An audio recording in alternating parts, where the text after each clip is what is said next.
വിവരം മനസ്സിലായോ? ഈ കടലിൽ കുളിക്കുന്നവരെ കഴിഞ്ഞ 2 ദിവസം ഇവർ കടലിലായിരുന്നില്ല. എവിടെയായിരുന്നു എന്നല്ലേ? അതൊന്ന് കണ്ടുവരാം.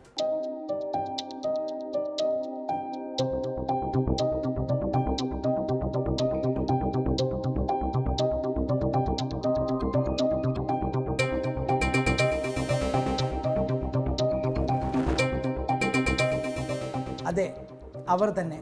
ജോയി വീണുപോയ ആമയിഴഞ്ചാൻ തോട്ടിലേക്ക് എല്ലാം മറന്ന് ഇറങ്ങി മുങ്ങിത്തപ്പിയ ഈ സംഘം. പകർച്ചവ്യാധിയും എലിപ്പനിയും എല്ലാം പിടിപെടാൻ സാധ്യതയുള്ള രക്ഷാപ്രവർത്തനം. ജീവൻ തന്നെ പണയം വെച്ചുള്ളത്. ശനിയാഴ്ച രാവിലെ 11 മുതൽ തിങ്കളാഴ്ച രാവിലെ ജോയിയുടെ മൃതദേഹം കിട്ടുന്നതുവരെ അതിദുർഘടമായ രക്ഷാപ്രവർത്തനത്തിലായിരുന്നു ഇവരെല്ലാം. വൈകിട്ട് 4 മണിയോടെ 40 അംഗ സംഘം തിരുവനന്തപുരം ജനറൽ ആശുപത്രിയിലെത്തി. വിദഗ്ധ പരിശോധനയും ചികിത്സയും വേണമെന്ന നിർദ്ദേശത്തെ തുടർന്നാണ് എത്തിയത്. ത്വക്ക് രോഗ വിഭാഗത്തിലും ENTയിലുമെല്ലാം പരിശോധന നടത്തി. മാലിന്യം നിറഞ്ഞ വെള്ളം കയറിയ ചെവിയും മൂക്കുമെല്ലാം വിശദമായി ഡോക്ടർമാർ പരിശോധിച്ചു. പ്രതിരോധ ഗുളികകൾ നൽകി. പിന്നാലെ ഡോക്ടർമാർ നിർദ്ദേശിച്ചു സീ ബാത്ത് വേണമെന്ന്. ബസ്സിൽ കയറി നേരെ കോവളത്തേക്ക്. കടൽക്ഷോഭമായതിനാൽ കടലിൽ ഇറങ്ങരുതെന്ന നിർദ്ദേശമുണ്ടെങ്കിലും ഇവർക്ക് വേണ്ടി കുറച്ചു സമയം ടൂറിസം വകുപ്പ് അനുവദിച്ചു. എല്ലാവരും നന്നായി കുളിച്ചു, സന്തോഷത്തോടെ മടങ്ങി. ജനറൽ ഹോസ്പിറ്റലിൽ ഡോക്ടറിനെ കണ്ടിട്ട് വരിക. ഹോസ്പിറ്റലിൽ ട്രീറ്റ്മെൻറ്റ് കഴിഞ്ഞിട്ടാണ് വരുന്നത്. അവിടുത്തെ ഡോക്ടറുടെ സജഷൻ പ്രകാരമാണ് നമ്മൾ ഇവിടെ കടലിൽ സീ ബാത്തിന് വേണ്ടിയിട്ട് വന്നത്. ഇത് ട്രീറ്റ്മെൻറ്റിൻ്റെ ഭാഗമായിട്ടുള്ളതാണ്.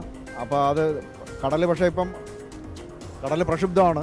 പക്ഷേ എങ്കിലും അവർക്കൊരു 5 മിനിറ്റ് സമയം തന്നിട്ടുണ്ട്. സമയം കൂടുതലാവാതെ പെട്ടെന്ന് കയറണം എന്നുള്ളതുണ്ട്. പക്ഷേ ട്രീറ്റ്മെൻറ്റിൻ്റെ ഭാഗമായിട്ട് ഇപ്പോൾ ഒരു ടൂറിസം വകുപ്പ് സമ്മതിച്ചിട്ടുണ്ട്. അപ്പോൾ അതിനുവേണ്ടി ഞങ്ങൾ വന്നത്.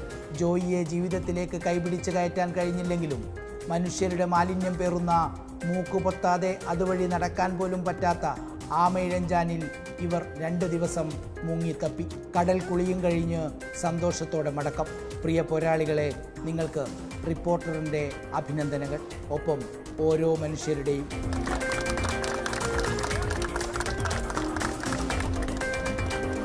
ശരിക്കും ഇവരെയാണ് ആദരിക്കേണ്ടത്. പുരസ്കാരങ്ങൾ കൊടുക്കേണ്ടതും ഇവരെ പോലെയുള്ളവർക്കാണ്. ജോയി എന്ന മനുഷ്യൻ ആമയിഴഞ്ചാൻ തോട്ടിലേക്ക് വീണു എന്ന് കേട്ടപ്പോൾ തന്നെ സ്വന്തം ജീവിതം പോലും പണയം വെച്ച് അതിലേക്ക് ഇറങ്ങാൻ ധീരത കാട്ടിയ മിടുക്കരാണിവർ. ഇവർക്ക് 1000 അഭിനന്ദനങ്ങൾ.